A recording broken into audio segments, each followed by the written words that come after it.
Hello dear student, जय हिंद जय राजधानी। मैं डॉक्टर रमेश यादव, राजधानी एजुकेशन ग्रुप पचकोटिया जोबनेर जयपुर से स्वागत करता हूं आप सभी का वेरी इंपॉर्टेंट वर्ल्ड प्रोग्राम में। और कई बार काइमेरिक प्लांट्स बन जाते हैं बेटा। काइमेरिक जानते होंगे कि किसी सेल में तो डल गया, मतलब रूपांतरण हो गया, सेल मॉडिफाइड होगी, किसी में डला ही नहीं। सारों में थोड़ा डलेगा, कई सेल तो बच भी जाएगी ऐसे। और जैसे आप कोई 50 आदमी दूर दूर और आपने फेंक के उनके ऊपर पत्थर मारे तो 50 के 50 भी नहीं लगेंगे। कई ऐसे लोग होंगे जिनके टच ही नहीं होगा पत्थर, नहीं करना नहीं ऐसे। तो अगर आप ऐसा पौधा बन गया जिसमें कुछ सेल तो मॉडिफाइड है, जिनमें नया जीन डला हुआ है और कुछ में नहीं डला हुआ है, तो उनके लिए वर्ड आता है काइमेरिक प्लांट्स। तो सारी सेल तो मॉडिफाइड हुई नहीं, कुछ सेल होगी जो मॉडिफाइड होगी, कुछ नहीं हुई। तो जो नहीं हुई वो अलग टाइप का पार्ट होगा उसका प्लांट का, और जो हो गई वो अलग टाइप का हो गया। तो ऐसे काइमेरिक प्लांट बन जाते हैं। इनको कहते हैं काइमेरिक प्लांट। क्या कहते हैं भाई? बोला सर इसको काइमेरिक प्लांट कहते हैं। एक नुकसान तो हो गया कि सारी सेल मॉडिफाइड नहीं होती, काइमेरिक प्लांट बन जाते हैं। एक दूसरा क्या होता है, जो बॉम्बारमेंट होता है ना, इतनी स्पीड से जो डालते हैं टंगस्टन पार्टिकल वगैरह, तो टारगेट सेल जो सेल होती है उसको बहुत नुकसान हो सकता है। सेल कई बार तो मरी जाती है बेचारी, इतनी स्पीड से उसकी लगती है गोलियां जा जाके। तो ये इसकी कमियां है। अब तीसरा मेथड है जीन डालने का, उसका नाम है माइक्रो इंजेक्शन। इसमें तो कछुना है जी, एक सुई लगा देते हैं। वो नहीं लेते कि एक आपका इंजेक्शन लिया, उस इंजेक्शन में लिक्विड डीएनए भरा, फिर जो है ना लईदरा सेल, उसको जो है ना सेल के अंदर यूं यूं डाल दिया, बस इंजेक्शन लगा देते हैं। किसका? डीएनए का ही। तो माइक्रो इंजेक्शन एक फिजिकल टेक्निक है बेटा, जो बायोलॉजिकल और बाकी जो दिक्कतें आती है ना, जैसे बायोलॉजिकल मतलब कोई ले नहीं जा रहा, कई बार कोई वेक्टर काम नहीं कर रहा, वो वाली दिक्कत इसमें नहीं आती। इसमें तो इंजेक्शन लगा दो अगले के डीएनए का ही। तो micro injection is a physical technology which give solution to biological and other problems. जंतु कोशिका में ज्यादा इसको डेवलप करते हैं, जंतु के लिए ज्यादा यूज करते हैं। देखो मूल रूप से इसको जंतु कोशिका के लिए बनाया गया है, लेकिन आजकल प्लांट में भी डालने लग गए इंजेक्शन से डीएनए। इंजेक्शन लगा देते हैं, सुई लगा दे अगला के। माइक्रो इंजेक्शन छोटा इंजेक्शन आता है, बड़ा नहीं, क्योंकि सेल तो बहुत छोटी दिखती ही नहीं है, तो उसकी कितना छोटा इंजेक्शन लगेगा सोचो आप। तो basically it is developed for transformation of animal cell, but nowadays it is also used for transformation of plant cell. इसमें डिजायर्ड डीएनए क्या करते हैं, तीखे सिरे वाली, मतलब जिसका सिरा बहुत तीखा होता है, तीक्ष्ण होता है ना, उसके अंदर 0.5 to 1 माइक्रोमीटर व्यास की कांच की माइक्रो प्रोजेक्टाइल सुई की सहायता से प्लांट सेल के न्यूक्लियस के अंदर डायरेक्टली डीएनए को एंट्री करा देते हैं, है ना। ऐसे करते हैं, ऐसा करते केंद्र में प्रवेश कराएंगे कि पादप कोशिका नष्ट नहीं होनी चाहिए, धीरे धीरे ऐसे कोई नुकसान नहीं होना चाहिए सेल को।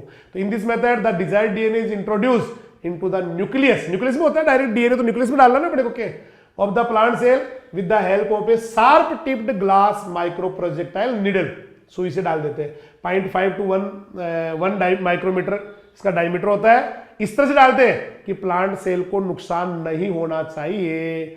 इस विधि द्वारा प्रोटोप्लास्ट जीन स्थानांतरण मतलब डायरेक्ट ही हो गई, क्योंकि वॉल हटा के करते हैं। इसका भी क्या वो है कि वॉल हटाओ लिखा है इसमें, कि ये विधि भी प्रोटोप्लास्ट में जीन स्थानांतरण करने के लिए बढ़िया है। प्रोटोप्लास्ट जानते होंगे, जिसका सेल वॉल हटा दिया, सेल विदाउट सेल वॉल, क्योंकि सेल वॉल को सेल वॉल नहीं जाने देगी सुई को अंदर।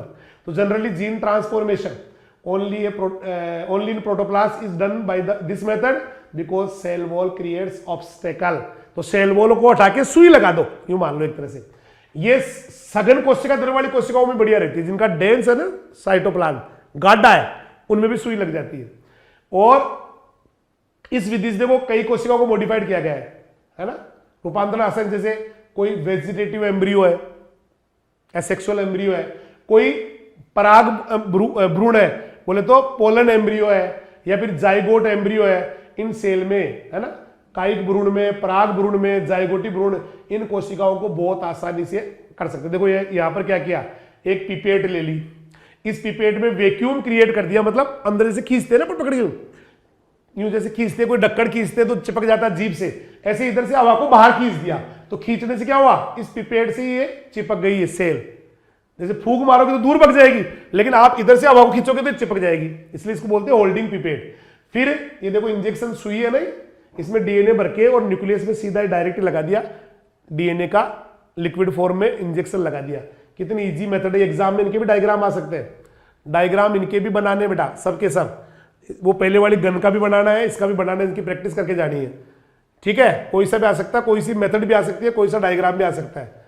ये देखो हिंदी वालों के लिए, इधर देखो लिखा हुआ इसमें चूसण। चूसण क्यों लिखा हुआ है? क्योंकि वैक्यूम क्रिएट करते हैं ताकि सेल इसकी चिपकी भी रहे। जैसे फूंक मारोगे दूर भग जाएगी, वैक्यूम से चिपकी रहेगी। और ये सीधा दबाव से इंजेक्शन लगा दिया सेल के न्यूक्लियस के अंदर ही, है ना। पिपेट ने पकड़ लिया, ये पिपेट है पूरी पूरी ये वाली, इसने सेल को पकड़ लिया, है ना। जैसे आप कोई पाइप सा लेके और मुंह से खींच के किसी चीज को आप कोई गेंद उसको पकड़ के लगा के चिपका लो, ऐसे चिपका लिया, उसके बाद इंजेक्शन लगा देते हैं। इसके देखो कमियां क्या है और फायदे क्या है। एक तो पहला फायदा तो ये है कि डीएनए जो निकलता है ना, उसकी मात्रा सीमित नहीं है। इस विधि में डीएनए की जो निष्कासित मात्रा है, निकला हुआ जो डीएनए है ना, एक्सपेल्ड डीएनए, उसकी मात्रा सीमित नहीं है, लेकिन इसको आप सीमित बना सकते हो, लिमिटेड कम कर सकते हो मतलब। दूसरा क्या है, इंटीग्रेटेड जुड़ने के, ट्रांसफॉर्मेशन के चांसेस ज्यादा है इसके अंदर। तीसरा क्या है, डीएनए की जो एंट्री है वो निश्चित होती है, मतलब आप डायरेक्ट डीएनए डाल ही रहे हो तो कोई शक ही नहीं कर सकता भाई डीएनए गया कि नहीं गया। तो तीन फायदे बताओ। देखिए कि डीएनए जो जाने की मात्रा वो फिक्स नहीं है, ज्यादा भी जा सकता है लेकिन उसको कम कर सकते हैं, सही कर सकते हैं। दूसरा फायदा क्या है भाई, ज्यादा जा सकता है वैसे तो, या ज्यादा जाता है किसी और में तो, लेकिन इसमें कम कर सकते हैं, थोड़ा दोगे आप तो। दूसरा क्या है कि जुड़ने के चांस, इंटीग्रेटेड ट्रांसफॉर्मेशन के चांसेस ज्यादा है इसमें। तीसरा क्या है कि डीएनए 100% एंट्री होगी इसकी, देखो डीएनए प्रवेश की क्रिया निश्चित होगी, 100% होगी वो। अब ले लो इसके नुकसान क्या है। एक इंजेक्शन से एक ही सेल में आप डीएनए डाल सकते हैं। जैसे आजकल जो है ना अपने इंजेक्शन लगाते, तो जिस इंजेक्शन से हमारे लगाते हैं इंजेक्शन उसको फेंक ही देते हाथों हाथ ही। तो इसमें भी एक इंजेक्शन एक सेल में काम आएगा, दूसरी सेल के लिए दूसरा इंजेक्शन लगाना पड़ेगा या नया मंगवाना पड़ेगा। हर कोई इंजेक्शन नहीं लगा सकता, जैसे हर कोई किसी के जो है ना दवाई या इंजेक्शन नहीं दे सकता, वैसे ही इसके लिए भी एक्सपर्ट आदमी चाहिए। देखो विशिष्ट उपकरण चाहिए, एक तो वैसी मशीन चाहिए वो जो इंजेक्शन चाहिए, और कौशल चाहिए, स्किलनेस चाहिए। तो required the use of specialised equipment and scales. ऐसी तकनीकों की आवश्यकता भी है जो एकल या द्विपरत या बहुपरत में भित्ति में से भी डीएनए डाल दे। अभी थोड़ी देर पहले बात हुई थी कि आपको वॉल हटानी पड़ेगी, तो वॉल नहीं हटाए फिर भी लग जाए इंजेक्शन। ऐसी मेथड को डेवलप करना भी जरूरी है, ये भी इसकी कमी है कि वॉल में से नहीं जाने देती, वॉल में से आप नहीं लगा सकते, पहले उसकी वॉल हटा के उसको प्रोटोप्लास्ट बनाते हैं फिर ही लगाते हैं। चौथी मेथड है लाइपोफेक्शन। इसमें तो कुछ नहीं है, जैसे एक गाय है उसको दवाई देनी है या भैंस को दवाई देनी है, तो ले नहीं रही, वो उसको कड़वी लगती है, मुंह पे लेती नहीं, तो कोई बात नहीं, एक आटा लाके थोड़ा सा आटा गूंद के उसके अंदर वो गोली को रख के आटे का गोला बना के और उसको खिला दो, टोरे टोरे टोरे। अब यहां पर आटा कौन, लिपिड, और वो बीच में जो दवाई लगाई वो कौन, डीएनए। क्यों?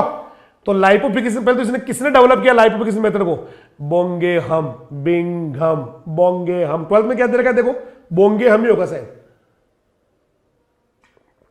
लेकिन इंग्लिश में दे रखा है बिंघम, कि भाई इसका प्रोनाउंस सिर्फ बोंगेहम तो नहीं होगा, जो दिखा हुआ बिंघम ही है।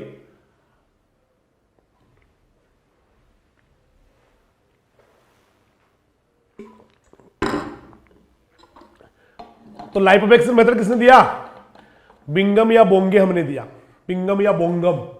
ठीक है, करते क्या है इसमें, जीन या डीएनए की स्थानांतरण की विधि में क्या करते हैं, गोलाकार लिपिड मॉलिक्यूल लेते हैं, है ना, और उसके अंदर पानी भी होता है और डीएनए भरा होता है। ठीक है, लिपिड जानते हो, लिपिड लिपिड ग्लिसरॉल भी लिपिड है, फैटी एसिड भी लिपिड है, और इसके अंदर क्या करते हैं, ऐसे करते हैं, जैसे ये COOH लिपिड जानते हो, एक तरफ COOH होता है, एक तरफ R चेन होती है, ऐसे तो होती है। तो ये आपका, ये कौन है, ये सिर कौन है, ये COOH है, कार्बोक्सिलिक ग्रुप है, और ये कौन है, R चेन है। तो इसको ना ऐसे ऐसे एक लिपिड का गोला बन जाएगा ये,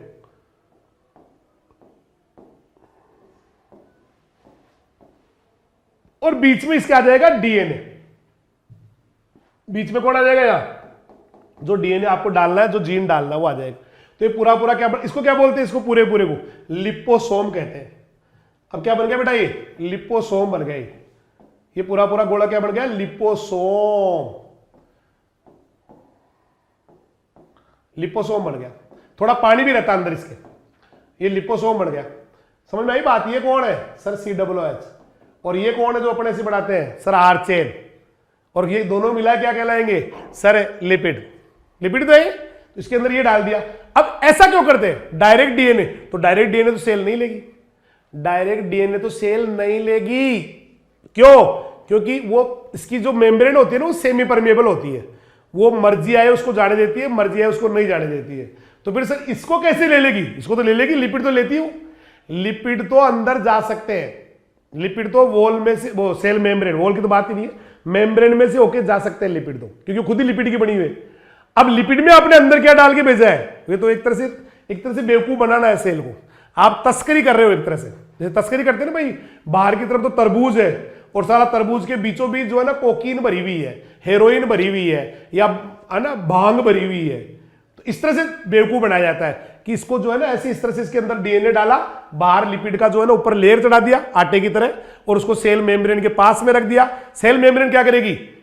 फेगोसाइटोसिस करेगी, वो क्या बोलते हैं, पिन्नो पेगो, हाँ फेगो ही करेगी। ठोस पदार्थों को अंदर लेना फेगोसाइटोसिस नहीं होता क्या? लिपिड को अंदर लेना पिन्नोसाइटोसिस, जिसको दोनों को मिला कहते हैं एंडोसाइटोसिस। तो एंडोसाइटोसिस को अंदर ले लेगी और फिर उसके बाद में ये न्यूक्लियस में घुस जाएगा और डीएनए आपका उसके डीएनए से जाके जुड़ जाएगा। तो लाइपोफेक्शन मेथड में क्या होता है? देखो इस विधि में गोलाकार लिपिड लेते हैं, लिपिड मॉलिक्यूल लेते हैं गोल गोल, मैंने बना भी दिया है भाई, आपने बना लिया होगा। हाँ, इसका फायदा एक और है, जैसे मान लो डीएनए कभी चला भी गया डायरेक्ट अकेला, तो उसको न्यूक्लियस एंजाइम काट देगा, अंदर न्यूक्लियस आता है खच खच खच काट देता है टुकड़ों को, तो इससे वो बच जाएगा इस कवर से। ऊपर अगर उसके लिपिड लगा है ना तो उसको न्यूक्लियस एंजाइम काटेगा नहीं। सुना है एंडो न्यूक्लियस एक्सो न्यूक्लियस, इसका काम ही डीएनए काटने का है, सुबह शाम रात दिन डीएनए काटते रहते हैं। तो जीन इस तरह की इस विधि का एक फायदा ये भी है कि एक तो गोलाकार लिपिड ले लेते हैं, इसका यूज करते हैं, और उसके साथ अंदर पानी और डीएनए भरा होता है, न्यूक्लियस एंजाइम से बचा लेता है, अंदर भी जाने देता है, न्यूक्लियस एंजाइम से बचा लेता है। ये डीएनए युक्त जो लिपिड कैप्सूल पहले कोशिका कला से चिपकेगा, ही सेल मेम्ब्रेन चिपकेगा, उसके बाद उसके साथ ही ज्वाइंट हो जाएगा। तो these lipid capsule containing DNA first stick to the cell wall नहीं सेल मेम्ब्रेन आएगा बताया, देन गेट कंजुगेटेड इन, फिर इसके साथ चिपक जाता है। और फिर क्या करेगी वो सेल जो डिजायर्ड डीएनए उसको एंडोसाइटोसिस से पहले सेल में घुस जाएगा, बाद में न्यूक्लियस में घुस जाएगा, और अंदर जाके होस्ट के जीनोम या होस्ट के जीन से या डीएनए से जाके जुड़ जाएगा। इसको लिपोसोम बोलते हैं, इसको जो बना ना स्ट्रक्चर लिपोसोम।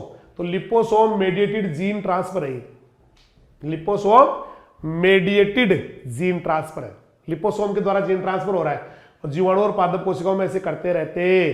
तो this technique of liposome mediated word आएगा या डायरेक्टेड की बजाय मेडिएटेड शब्द ज्यादा आएगा, सही है इंग्लिश वालों के लिए। लिपोसोम उसको बोलते हैं पूरे गोल गोल, है ना, आल्सो नोन एज लिपोफेक्शन ही कहते हैं। और ये बहुत अच्छी मेथड है बैक्टीरिया, एनिमल, प्लांट सेल में डीएनए डालने की। प्लांट मॉडिफिकेशन इस विधि को ज्यादा यूज करते हैं, जंतु कोशिका, जीवाणु और पादप कोशिका इनमें भी आजकल काम में लेने लग गए। बाकी प्लांट में ज्यादा सक्सेस है। देखो this method is not widely, sorry गलत बोल गए, ज्यादा प्लांट में नहीं लेते लेकिन आजकल लेने लगे। This method is not widely used in plant transformation but it is very successful method for transformation of animal cell, bacterial cell, लेकिन आजकल प्लांट सेल और एक्स में भी लेने लग गए। अब इसके फायदे ले लो। फायदा क्या है इसका? आज जाओ बच्चों तुम्हें सिखाऊं क्या है इसका फायदा। फायदा क्या है? फायदा क्या है? एक तो न्यूक्लियस से बच गया, न्यूक्लियस एंजाइम खच खच खच काट देता है लेकिन उससे बच गया, तो न्यूक्लियस से बच गया एक फायदा। दूसरा, प्लाज्मोडेस्माटा के द्वारा भी प्रोटोप्लाज्म में प्रवेश होने के अलावा विभिन्न प्रकार की कोशिकाओं में डीएनए जाना संभव है। प्लाज्मोडेस्माटा जानते होंगे, दो सेल के बीच के छेद, दो सेल के बीच के छेद। तो मान लो एक सेल में घुस गया तो प्लाज्मोडेस्माटा से होकर दूसरी सेल में भी चला जाएगा। प्लाज्मोडेस्माटा जानो भाई, स्ट्रासबर्गर ने डिस्कवर किया था, जैसे एक सेल, फिर ये दूसरी सेल, ये तीसरी सेल, तो इनके बीच में जो छेद होते हैं ना, ये वाले, या इनके बीच में, यहां, इनको प्लाज्मोडेस्माटा कहते हैं।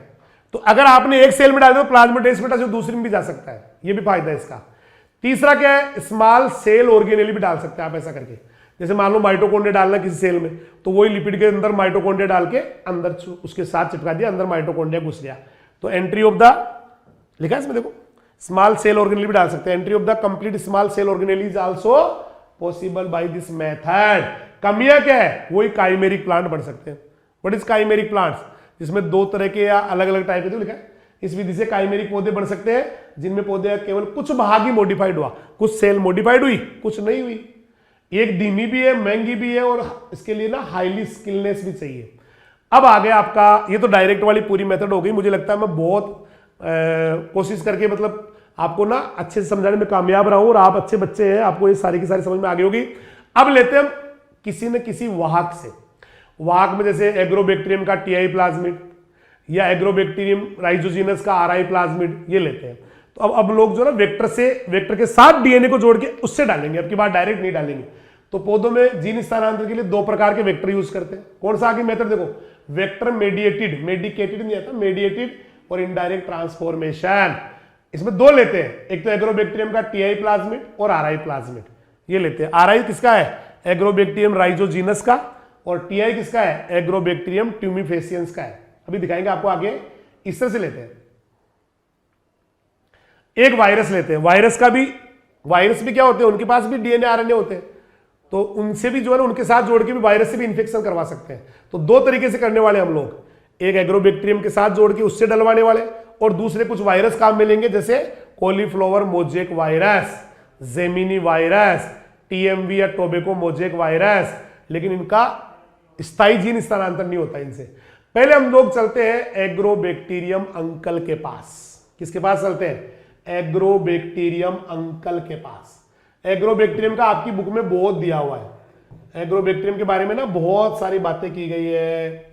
एग्रोबैक्टीरियम के बारे में बता दूं मैं आपको। एग्रोबैक्टीरियम दो होते हैं, एक होता है एग्रोबैक्टीरियम ट्यूमिफेसियंस, एक तो होता है, दो बैक्टीरिया ही सॉइल में रहते हैं, एग्रोबैक्टीरियम ट्यूमिफेसियंस, ये दो बैक्टीरिया है।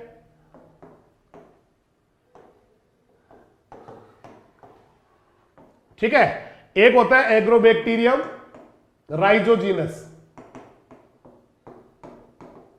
ये दो होते हैं, एग्रोबैक्टीरियम ट्यूमिफेसियंस, एग्रोबैक्टीरियम राइजोजीनस। ये पहले क्या करते थे पुराने जमाने में, तो लोग इनको जो है ना बड़े, ये गंदे हैं वैसे तो, ये गंदे हैं, ये क्या करते, बीमारियां करते हैं। जैसे एक प्लांट है, इनकी पूरी कहानी समझाता हूं मैं, देखो आप बहुत ध्यान से समझना।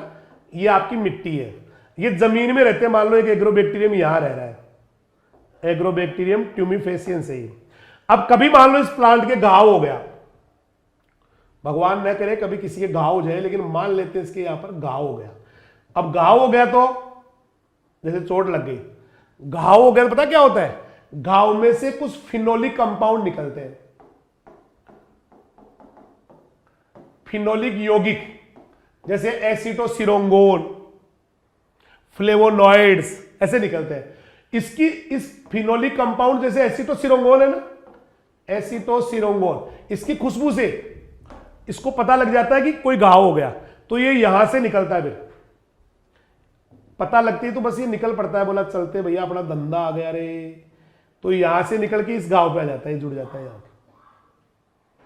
अगर कभी आप एग्रोबैक्टीरियम ट्यूमिफेसियंस का टीआई प्लाज्मिड पढ़ोगे तो आपको ना बड़ी अजीब अजीब बातें देखने को मिलेगी। ये रहा,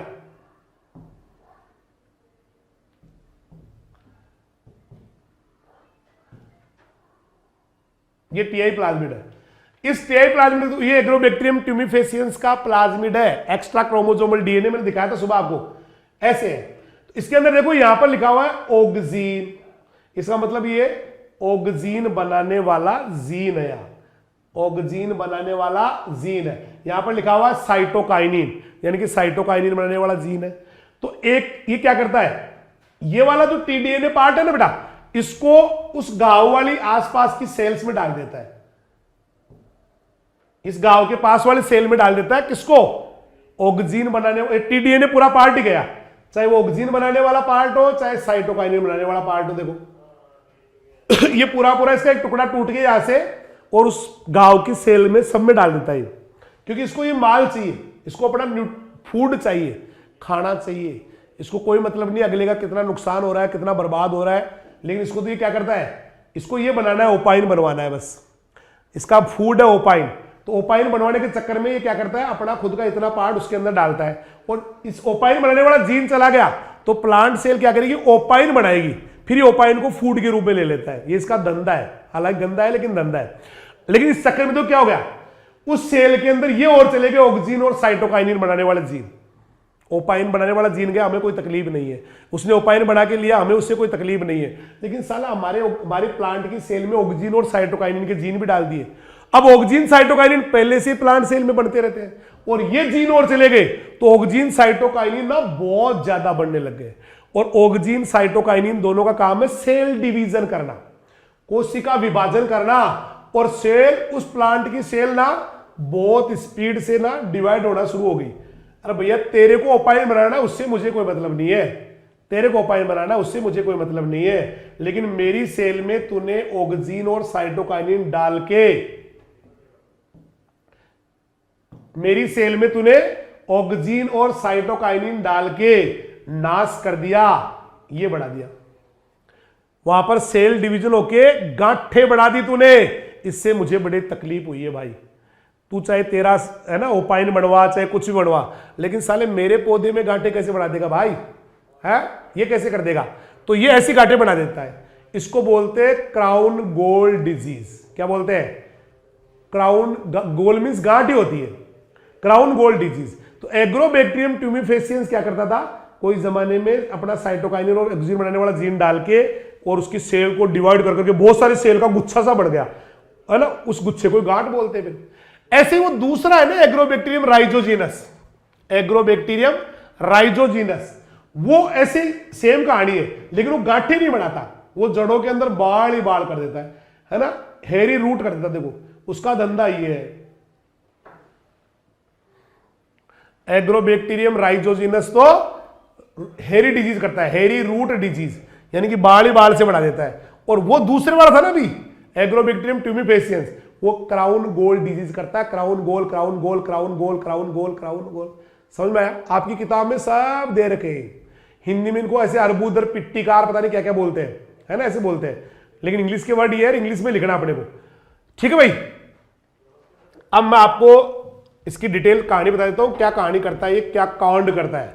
ये देखो 20वीं सेंचुरी तक हमें ये माना जाता था, देखो साफ साफ लिखा हुआ है, 20वीं सदी तक हम ये मानते थे कि एग्रोबैक्टीरियम ट्यूमिफेसियंस या उसके और दूसरे जो संबंधी है एग्रोबैक्टीरियम राइजोजीनस वगैरह ये बीमारियां करते हैं। लेकिन अच्छा अभी पूरा मेरी कहानी पूरी हुई नहीं, ऐसा करता है। अब साइंटिस्ट तो साइंटिस्ट होते हैं, साइंटिस्ट को लगा जब ये अपना खुद का डीएनए अगर प्लांट में डाल रहा है तो फिर तो ये तो हमारा भी डालेगा भाई। साइंटिस्ट ने कहा जब ये अपना खुद का ऑक्सीजन साइटोकाइनिन वाला टीडीएनए डाल रहा है तो फिर तो हमारा भी डाल सकता है। तो साइंटिस्ट ने क्या किया, उसका जो है ना ये वाला जहां पर ऑक्सीजन साइटोकाइनिन लगे होते हैं उस पर डिजाइन डीएनए चिपका दिया कि तू भाई मैंने सुना कि तू कोई जीन वीन डालता बताया। बोला हाँ अंकल मैं डालता हूं। अच्छा कब से डाल रहा है? बोला जी बचपन से डाल रहा हूं। तो भैया फिर तो तू अपने डालता तो फिर तो हमारे भी डाल देगा। बोला सर मुझे नहीं पता आपका और मेरा तो, लेकिन मैं तो वो डालता हूं। तो ये जो है ना ये जो ऑक्सीजन साइटोकाइनिन बनाने वाले जो पार्ट है ये इस पे यहां पर हमने हमारा जीन डाल दिया, ओ डीएनए या जीन जोड़ दिया। तो उस बेवकूफ को पता ही नहीं, वो तो उसकी तो आदत है कि गाँव करो या ऐसी तो सिरोंगोन की खुशबू आनी चाहिए बस, और जाके अपना डीएनए डाल देते हैं। तो उसको पता नहीं कि अब की बार अपना नहीं है हमारा डाल दिया हमने इसके साथ। तो अब ये इसको पहले तो रोग कारक कहते थे लोग, सला बीमारी करने वाला है, गंदा है, सूगलो है, लेकिन अब ये काम में लेने लगे इसको। उसकी जो बीमारी करने वाली प्रॉब्लम थी ना, उस बीमारी करने वाला तो दोनों जीन को हटा दो साइटोकाइनिन ऑक्सीजन की, और यहां पर अपना खुद का जो काम का जो डलवाना ना प्लांट सेल के अंदर वो इसके साथ जोड़ दो। फिर बोला अब डाल दूं, अब ये डालेगा तो अपने वाला जीन ट्रांसफर हो जाएगा। ये इसकी छोटी सी कहानी है, इतनी सी है, किवदंती है। तो 20वीं सेंचुरी तक तो इसको क्या मानते थे, बीमारी करने वाला, कमीन, है ना, बेशरम, है ना, बेहया, ऐसे मानते थे। तो 20वीं सेंचुरी के शुरू में तो एग्रोबैक्टीरियम ट्यूमिफेसियंस के साथ वाले इनको रोगजनक के रूप में जानते थे, पैथोजेनिक बैक्टीरिया मानते थे।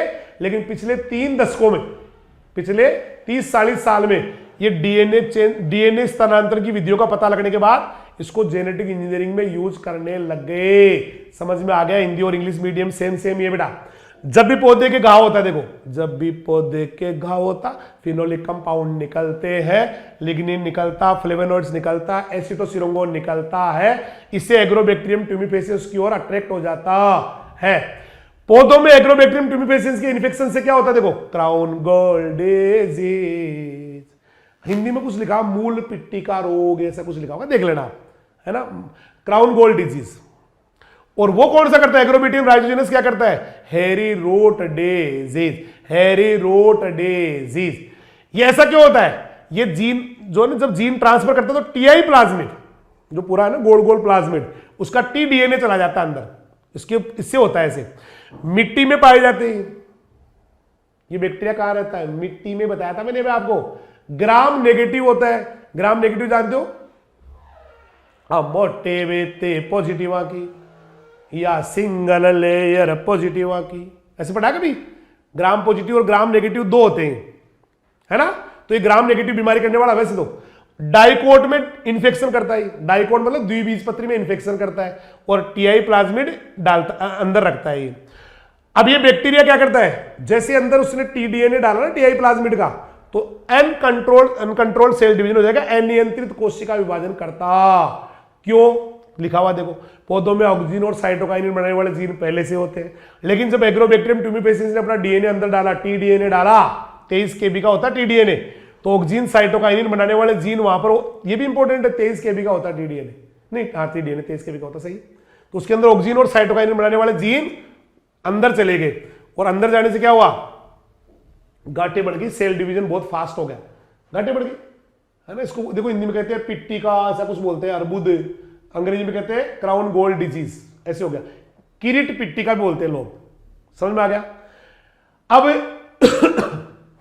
क्या पूरा ही टीडीएनए टीआई प्लाज्मिड जाता है, केवल टीडीएनए जाता है? देखो लिखा हुआ है, प्लांट सेल में एग्रोबैक्टीरियम ट्यूमिफेसिएंस का जब इन्फेक्शन होता है तो पूरा टीआई प्लाज्मिड यानी पूरा घेरा नहीं जाता है, उसका केवल एक पार्ट ही जाता है ना? जिनो एक ही पार्ट जाके जुड़ता है। देखो तो पादप कोशिका में एग्रोबैक्टीरियम ट्यूमिफेसिएंस का जब इन्फेक्शन होता है तो टीआई प्लाज्मिड का केवल एक पार्ट जाता है, एक प्रति जाती है और जाके होस्ट के साथ जुड़ जाती है। इसको बोलते क्या है जो जाके जुड़ती है? सर इसको बोलते हैं टीडीएनए, ट्रांसफर डीएनए। अब ये टीडीएनए अंदर जाए, टीडीएनए की एक से लेके अधिकतम 12 प्रतियां हो सकती है किसी एक सेल के अंदर। एक एग्रोबैक्टीरियम ट्यूमिफेसिएंस में कितने टीआई प्लाज्मिड या टीडीएनए मिल सकते हैं? 12 तक मिल जाते हैं और ये जाके जुड़ जाते हैं। प्लांट में एग्रोबैक्टीरियम ट्यूमिफेसिएंस का जो इन्फेक्शन होता है तो टीआई प्लाज्मिड और एग्रोबैक्टीरियम के जो क्रोमोसोम है वो कैसे, टीआई प्लाज्मिड और एग्रोबैक्टीरियम का जो क्रोमोसोम पे जो सर्कुलर डीएनए होता है सी, है ना, ये सारे कंट्रोल करते हैं। एग्रोबैक्टीरियम का इन्फेक्शन कंट्रोल करता है कौन? कि वो जाएगा अंदर जाके जुड़ेगा, इसको कंट्रोल करेगा कौन? बताओ दे कौन करे? क्या क्या लिखा हुआ है कि पौधों में एग्रोबैक्टीरियम ट्यूमिफेसिएंस में संक्रमण की जो प्रक्रिया है वो टीआई प्लाज्मिड और एग्रोबैक्टीरियम के क्रोमोसोम पर जो सर्कुलर डीएनए उनके जीन होते हैं ऊपर, वीरजीन कहते हैं उनको, वीरजीन, अभी बताऊंगा आपको, वो सारे कंट्रोल करते। अब इस टीडीएनए पर ना, ये टीडीएनए कहते किसे? इस पूरे को तो टीआई प्लाज्मिड कहते हैं, और इसके ऊपर देखो यहां पर लेफ्ट बॉर्डर राइट बॉर्डर, दो बॉर्डर है। ये दिख भी रहा है क्या साहब? ये नहीं दिख रहा, और सही कर दो इसको, कलर को दिख रहा है पूरा, ये बीच में से गायब है नहीं, बीच में गायब है नहीं, ये वाला कलर दिखता ही नहीं कैसे कर इसमें, ये वाला, ये देखो यहां वाला ब्लू वाला,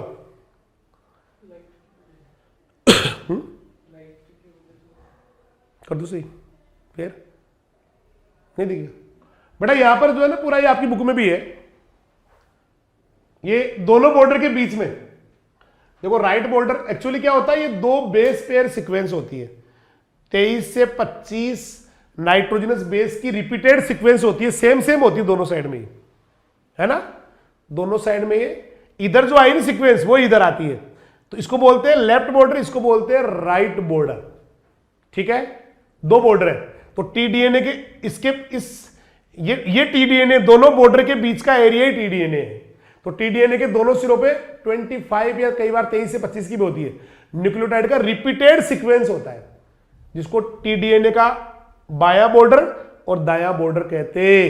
अब जोड़ोगे कहां पे? आपका जो डिजायर्ड डीएनए वो कहां जोड़ोगे? तो यही जुड़ेगा, टीडीएनए पे जुड़ेगा, क्योंकि टीडीएनए ट्रांसफर होता है। तो पादप कोशिका में जिस जीन को आप ट्रांसफर करना चाह रहे हो इन दोनों बॉर्डर के बीच में जोड़ दो, यहां पर इनके बीच में जोड़ते हैं, ठीक है भाई? समझ में आया? अब ये आपका एग्रोबैक्टीरियम ट्यूमिफेसिएंस इतना काम में आता है, इतना काम में आता है, जीन ट्रांसफर करने के बाद वो बंद होने वाला है कि आजकल इसको कहने लगे नेचुरल जेनेटिक इंजीनियर। क्या करने लगे? Natural genetic engineer. ये एक बार टीआई प्लाज्मिड का डायग्राम बनाना, ये सांप नहीं दिख रहा, लेकिन दिख रहा है क्या सांप? ये इसमें कई कलर बीच में से मिस हो रहे हैं। ये यहाँ पे बहुत गहरा ब्लू है लेकिन आपके नहीं दिख रहा है ना। तो आपको तो ये ऐसे कैसे बनाना है, मतलब आपको कौन से कलरों से क्या लेना है, कलर से क्या लेना है आपको, तो केवल ऐसे करके पहले तो ये गोला बना देना है। देखो यूं करके यूं करके यूं करके यूं करके यूं करके यूं करके गोले बना देने। फिर यहां पे अलग अलग इधर बाहर वाला गोला बना देना है, बड़ा बड़ा है। अगर पिछली बार वो आ गया ना पीबीआर 322, तो अब की बार ये आएगा आपका, ठीक है। और इसके बाद में इसके अंदर जो है ना जगह जगह ये लगा के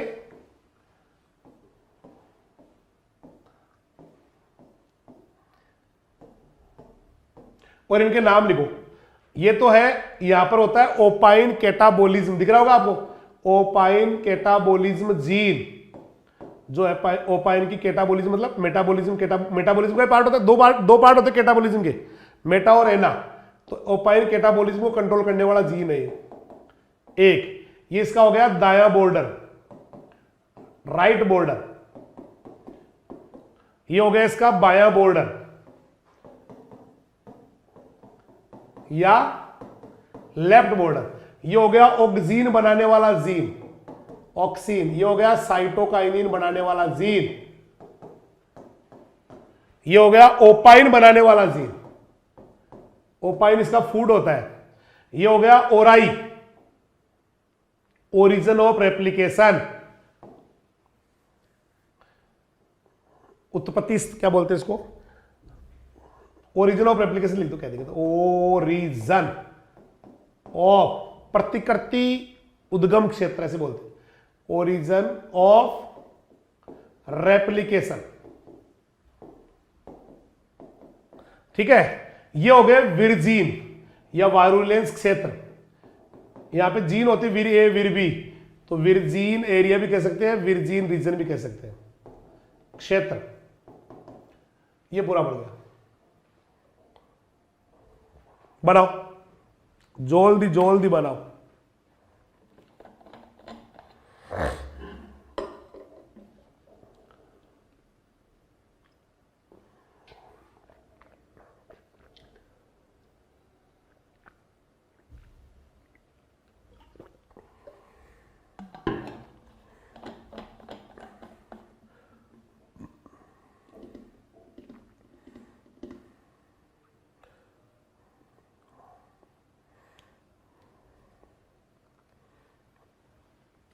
टीडीएनए किसको बोलेंगे सर? राइट बॉर्डर और लेफ्ट बॉर्डर के बीच की जगह को। ये बहुत अच्छे से आना चाहिए, टीआई प्लाज्मिन बनाना बेटा, शानदार। और यहां पर भी लिखना टीडीएनए रीजन है। ये यहां से लेके यहां तक का रीजन कौन सा है? यहां से लेके यहां तक का, ये लिखा हुआ, इसमें ब्लू दिख नहीं रहा होगा आपको, टीडीएनए रीजन है, टीडीएनए रीजन।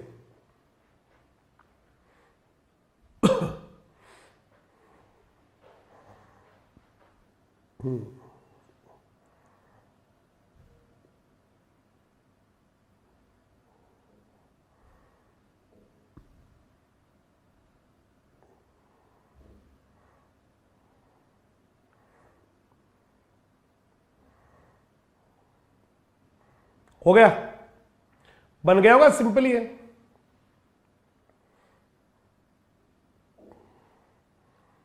चलो आगे बढ़ जाते हैं। ये एग्जाम में आ सकता है बेटा, वो पिछली बार अगर वो आया तो बहुत इंपॉर्टेंट है।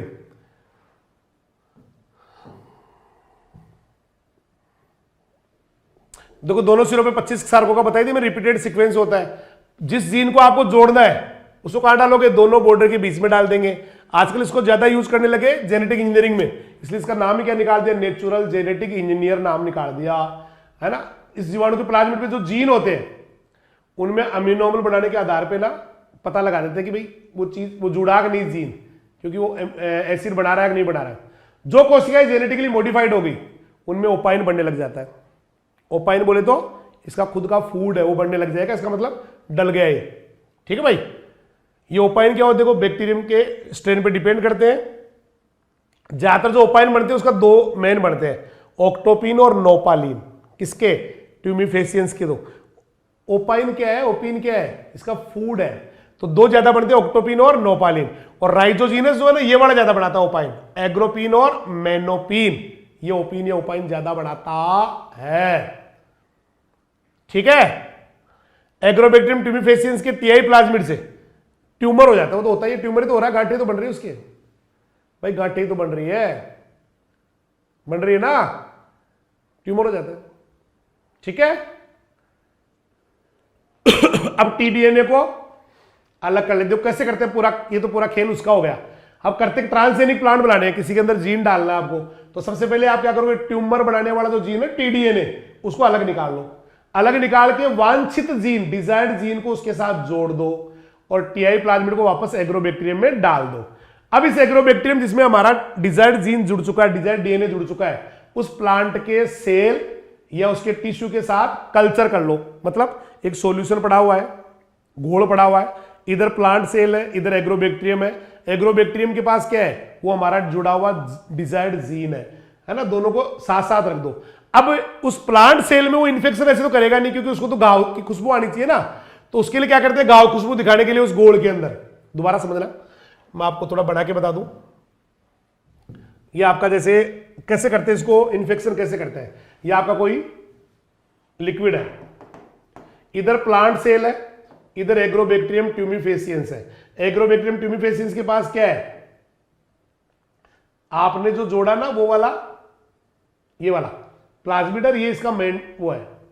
अब दोनों को पास में रख दिया, ये प्लांट सेल है, ये कौन है, प्लांट सेल, इधर कौन है, एग्रोबैक्टीरियम ट्यूमिफेसियंस, ये बैक्टीरिया है, इसके पास हमारे काला काला दिख रहा है ना आपको, ये कालिया हमारा डिजायर्ड डीएनए या जीन है। डीएनए जीन एक ही बात बेटा, डीएनए का पार्ट टुकड़ा जीन कहलाता है। अब दोनों को पास में रख दिया, ऊपर से थोड़ा सा क्या डाल दिया, देखो एसिटोसिरोंगोन, तो वो तो आपके पास है ही नहीं, तो कोई बात नहीं, हम कई चीजों को जो है ना फोड़ फोड़ के डाल देंगे, जैसे कोई टमाटर है, कोई तंबाकू है, पिटूनियन की पत्तियों को ऐसे फोड़ के डाल देंगे इस गोल के अंदर। इस गोल के अंदर फोड़ के डालने से पता क्या होगा, इस एग्रोबैक्टीरियम ट्यूमिफेसियंस को उसकी खुशबू आएगी, और एसिटोसिरोंगोन निकलेगा तो खुशबू आएगी, खुशबू आएगी तो ये उसके जो ओपेरोन है ना अभी था इसके ऊपर, यहां पर वो विरजीन्स, वायरुलेंस रीजन, वो विरजीन एक्टिवेट हो जाएंगे, और एक्टिवेट होकर आसपास में सेल जो भी मिलेगी ना उसी के अंदर अपना डीएनए ट्रांसफर कर देंगे। ऐसे करते हैं, ऐसे करते हैं, इनका काम है, ये धंधा है इनका, खुशबू आनी चाहिए बस घाव की सी। तो देखो टमाटर, तंबाकू, पिटूनिया या गुलाब की पत्तियां आपकी बारियों के अंदर ऐसे कैसे दे रही की बेटा, इनके साथ कल्चर करते हैं, सह संवर्धन करते हैं, मतलब ये डाल देते हैं, और पत्ती के कटे हुए भागों से क्या होता है, डिस्क से क्या होता है, एसिटोसिरोंगोन निकलता है और वो प्लाज्मिड के ओपेरोन को एक्टिव कर देता है। इस ओपेरोन के एक्टिव होने से क्या होगा, जो डिजायर्ड डीएनए जो टीआई प्लाज्मिड के साथ जुड़ा हुआ है वो सेल के अंदर घुस जाता है, और बधाई हो, आपका काम हो गया, काम हो गया। बस आपको ये करना था, 2-3 दिन में बाद में इसको चेक कर लेते, रख के इसको देखो 2-3 दिन बाद में को कल्चर करके मॉडिफाइड प्लांट को किसी भी संवर्धन माध्यम पे रख के और नया प्लांट तैयार कर लेते हैं। ये डाइकोट में ज्यादा सक्सेस है, डाइकोट में तो बेस्ट है, डाइकोट का तो नंबर 1 है ये, नहीं, लेकिन आजकल मोनोकोट में करने लगे। देखो कई रिसर्च जो किया ना वैज्ञानिकों ने, तो टीआई प्लाज्मिड को जीन वाहक के रूप में उन्होंने काम में लिया है। टीडीएनए में, टीडीएनए वही पार्ट है जो अंदर जा रहा है केवल, है ना, उसके उपयोग को इंसर्ट करके बहुत सारे कैरेक्टर ले लिए गए। जैसे 2-4 कैरेक्टर के नाम बताओ जो इससे लिए गए। एक तो हर्बिसाइड रेजिस्टेंस, जैसे आपने कोई खरपतवारनाशी डाली तो फसल भी खत्म हो गई, तो उसके अंदर फसल के अंदर उसका रेजिस्टेंट जीन डालने के लिए, पैथोजेंस का रेजिस्टेंट जीन डालने के लिए, है ना, या फिर जो एनवायरमेंटल कंडीशन है, सूखा, बरसात, उनके रेजिस्टेंट जीन डालने के लिए। कई बार जैसे गोल्डन राइस बढ़ा लिया हमने, न्यूट्रिएंट्स बढ़ा दिए उसके अंदर। गोल्डन राइस विटामिन ए वाला चावल है, उसमें भी जीन ऐसे डाला गया है, विटामिन ए वाली जो है ना जीन इसके अंदर डाला हुआ गोल्डन राइस में। कई बार नाइट्रोजन फिक्सेशन सुधार दिया हमने प्लांट्स का, या जो नहीं कर रहे थे उनसे करवा दिया। तो ये क्वेश्चन आता बहुत अच्छा कि आज तक एग्रोबैक्टीरियम ट्यूमिफेसियंस का टीडीएनए या टीआई प्लाज्मिड, इसे हमने कौन कौन से फायदे लिए आज तक, कौन कौन से जीन को ट्रांसफर किया है, तो हमने हर्बिसाइड रेजिस्टेंट जीन ट्रांसफर कर दिया कई सारी फसलों में, पैथोजन रेजिस्टेंट जीन ट्रांसफर कर दिया कई सारी फसलों में, एडवर्स क्लाइमेटिक कंडीशन, धूप, गर्मी, सर्दी, है ना, प्रतिकूल परिस्थितियां, पोषक मान बढ़ा दिया, गोल्डन राइस बढ़ा दिया, नाइट्रोजन फिक्सेशन बढ़ा दिया। ये सारा खेल किससे हुआ रे बाबा, उत्तर आएगा एग्रोबैक्टीरियम ट्यूमिफेसियंसे। एग्रो डाला इसमें, देखो एग्रोबैक्टीरियम ट्यूमिफेसियंस जो है ना, मोनोकोट को ही वो उसको डाइकोट को करता है, मोनोकोट को ये इन्फेक्शन नहीं करता। लेकिन 1994 में मोनोकोट में भी जापान के एक वैज्ञानिक ने चावल में डाल के दिखा दिया इसको। वैसे तो डाइकोट को करता है, लेकिन मोनोकोट को करके भी दिखा दिया जापान के अंदर, चावल के अंदर जीन डाल के दिखा दिया इससे।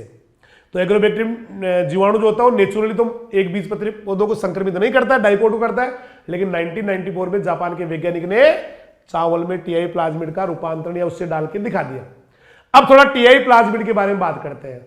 ओम जय टीआई, अभी बना लिया ना आपने टीआई प्लाज्मिड। ओम जय Ti plasmid, double helix DNA, double strand DNA, 150 से 250 केबी का। ओम जय टीआई प्लाज्मिड, टीआई प्लाज्मिड है द्विरजुकीय डीएनए, 150 से 250 केबी का, वो एवरेज 200 केबी का, वो कंजुगेटिव नेचर का, जुड़ने वाले नेचर का भी होता है। एग्रोबैक्टीरियम को 28 डिग्री, एग्रोबैक्टीरियम को 28 डिग्री से ज्यादा टेम्परेचर पे लेने पे गायब हो गया। ऐसा निकला टीआई प्लाज्मिड। अगर एग्रोबैक्टीरियम को थोड़ा गर्मी में रख देते, 28 डिग्री सेंटीग्रेड ज्यादा टेम्परेचर रख देते, तो टीआई प्लाज्मिड मिलेगा ही नहीं आपको, खत्म हो जाएगा 28 पे ही। फिर बैक्टीरिया की जो क्राउन गोल बनाने की या रूट हेरी बनाने की, ये किसकी वजह से क्राउन गोल कौन बनाता है? सर टीआई प्लाज्मिड का टीडीएनए। तो फिर वो कौन बनाता है? वो बाल से बाल रूट एयर, सर वो एग्रोबैक्टीरियम राइजोजीनस का आरआई प्लाज्मिड बनाता है। और ये तुम्हारे डायग्राम आ गए जो आपने पहले ही बना लिए ना, पहले ही बना लिए।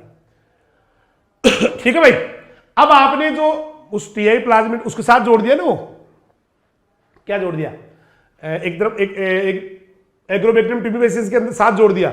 उसको कैसे उस प्लांट में, तो उसके दो तरीके हैं। जैसे मैंने अभी एक तो बताया था आपको कि कल्चर किया, इधर सेल पड़ी हुई है, इधर एग्रोबैक्टीरियम ट्यूमिफेसियंस पड़ा हुआ है, थोड़ा सा टूटे हुए टुकड़े डाल दिए पत्तियों के इनके, उससे घाव की तरह उसको लगा और उसने इन्फेक्शन कर दिया। तो एक तो ऐसे करते हैं, को कल्चर करते हैं, और एक प्लांट ट्रांसफॉर्मेशन करते हैं।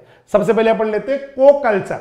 को कल्चर मतलब इधर सेल इधर एग्रोबैक्टीरियम। देखो एग्रोबैक्टीरियम को जो सेल आपके जो कल्चर है उसके साथ रख देते हैं, इससे को कल्चर हो जाता है। देखो ये रखा, एक तरफ है टीआई प्लाज्मिड, एक तरफ है डिजायर्ड डीएनए, दोनों को जोड़ के पूरा बढ़ गया रिकॉम्बिनेंट डीएनए, वापस एग्रोबैक्टीरियम में डाल दिया, है ना, और एग्रोबैक्टीरियम से प्लांट में डाल दिया। यूं करते हैं।